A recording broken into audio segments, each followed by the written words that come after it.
How to change date and time on iPhone? Here's how to do it manually. Start by opening the Settings app on your iPhone. Then tap on General. Next, select Date and Time. If Set Automatically is available, simply turn it off. You'll then be able to tap the date and time fields to manually choose the correct date, time, and time zone. However, if the Set Automatically option is grayed out, don't worry. This usually happens because of screen time restrictions or a device management profile. To check for screen time restrictions, go back to Settings and tap Screen Time.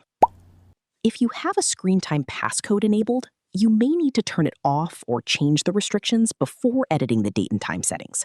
Tap on Change Screen Time Passcode and tap on Turn Off Screen Time Passcode. After disabling the restriction, return to Settings. Then tap on General and Date and Time. You should now be able to turn off Set Automatically and manually change the date and time. If the option is still grayed out, your iPhone may be managed by your school, workplace, or an organization using a configuration profile. In that case, you'll need to remove the management profile or contact your administrator, as those settings can't be changed manually. And that's it! Your iPhone will now use the date and time you've selected. If you found this tutorial helpful, don't forget to like this video, subscribe to the channel, and check out more iPhone tips and how-to guides.